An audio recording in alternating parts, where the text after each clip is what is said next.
Okay. Alright guys, so first of all, I look tired, which I am, which is fine, but like, damn girl. I'm in this really interesting transitional period with this whole self-actualization thing. Okay, so backstory. If you don't know what self-actualization is, then you don't know what Maslow's hierarchy of needs are. And I learned about Maslow's hierarchy of needs like a really long time ago when I was in school for public relations and advertising. So interestingly enough, when pop psychology talks about Maslow's hierarchy of needs, they don't talk about how I was taught about it. I was taught about it in a lens of, okay, these are the needs of people in this order, and not even in this order, but just like choreographed in this way. How do we advertise to these needs in this way? Isn't that crazy? It's an advertising tool. So anyway, self-actualization is at the top of it, right? Self-actualization is what you want to transcend into after you have everything else in life that you need. Your immediate needs to live, you know, food and shelter and all that stuff, and like belonging, friendship, and then like your career, and then your esteem, like if you go out and you have this really great career and you win awards for it. So it's like after you go through all those things, you get to the very top of self-actualization, and self-actualization is all about anything that you can perceive in your life as coming true for you, you pursue. So like anything that you're capable of, you pursue it to its like fullest degree. And Maslow always talked about how there were only a few lucky people who got to,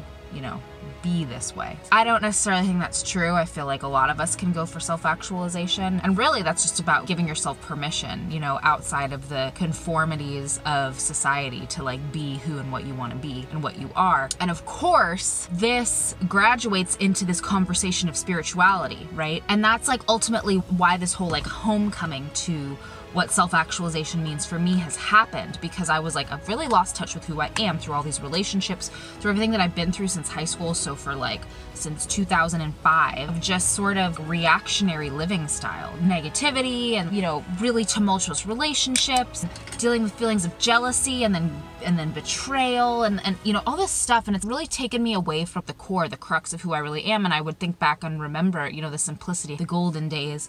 And I was like, even the process of putting my makeup on was way more fun back then, when I wasn't succumbing to all this crap going on in my life and forgetting who I was. Even the process of putting my makeup on for myself instead of for someone else was a million times more fun. And I want to get back to that. I want to get back to who that was, who that girl was. That is who I am. That is Rain. That is where I want to go back to. So that's what this whole process was. But I am finding my to-do list every day that's material stuff. It's not really getting me to this place. So then of course I started getting into more philosophical stuff, which went into more spiritual stuff. And then I started researching Maslow, and I realized Maslow died right when he was in the middle of realizing that his next steps in defining what self-actualization was, and his whole study and his whole design and the whole thing that he was doing was spirituality. But like, this guy, midway working on this paper, gets up because he had a little timer on his watch that would tell him to get up and do his exercise because his doctor told him to do it. Gets up, has a heart attack, dies. That is how Maslow died. In the midst of this whole spiritual next steps to what self-actualization really means. So here we are. Of course, this is where I'm at. We started Mindful Mondays, but we started Mindful Mondays because I was like, there's way more going on with this process than me just going about my day and traveling and having all these existential truths come to me through my everyday life. There's deep ponderings happening. And then came the spiritual calling.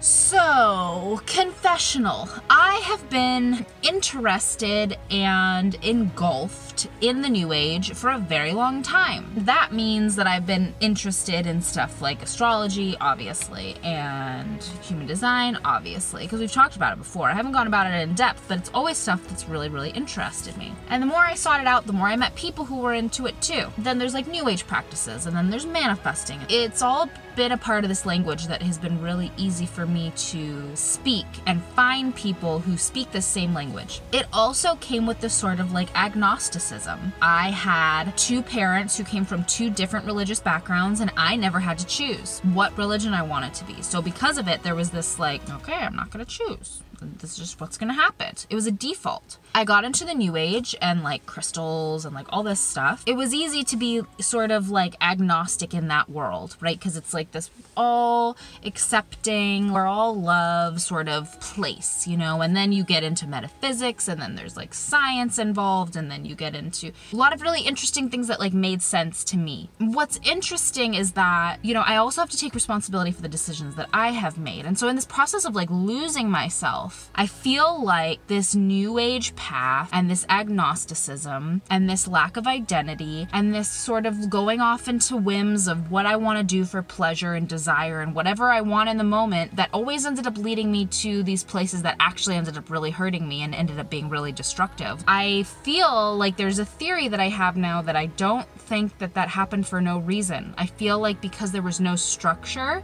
I have lost my way. And so I did something really crazy, guys. Maybe it's not crazy at all. I purchased for $14.99 USD a New King James Holy Bible. And I wrote my name in it, and I am reading it. I am doing this because there were a lot of biblical references thrown into the New Age that I have heard for a very, very long time. There was always this sense that, oh, okay, I'm in the right place doing the right thing because they're referencing the Bible and the Bible is good. That was like an undercurrent, subconscious dialogue that I had going on with myself. And I feel like that was the same thing for a lot of people who were good intentioned involved in the New Age. What I am learning and what I am finding is that a lot of the stuff that I thought was affiliated with the Bible was actually not so. It was like manipulated and skewed in a way that was biased, and biased towards the non-conditional, all-encompassing, universal, we're all one type dialogue, which is what the New Age is. I like to know the roots and the origins of what I speak about,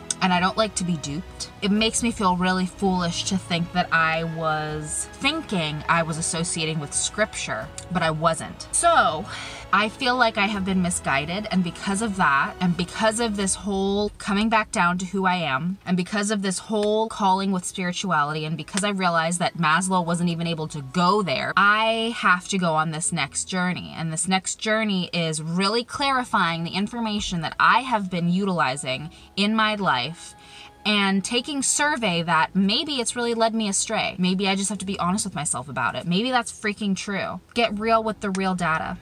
Real information. So I'm gonna do it myself, and that's what I'm in the process of. And I don't know what's gonna happen on the other side. I have goals to have righteous truth of myself in my own life. The spirituality, I've been there, done that when it comes to New Age. And it's taken me all that time to get here to where I am, and I feel like I'm still here searching for answers. Like we said before, new strategy, new results. We're going in. We're going in. That's just what I'm doing. That's the spiritual phase of this self-actualization piece. So that's it, guys. I mean, it's not like a huge deal. Like maybe to some people it will be. So I'm gonna read the New King James Bible.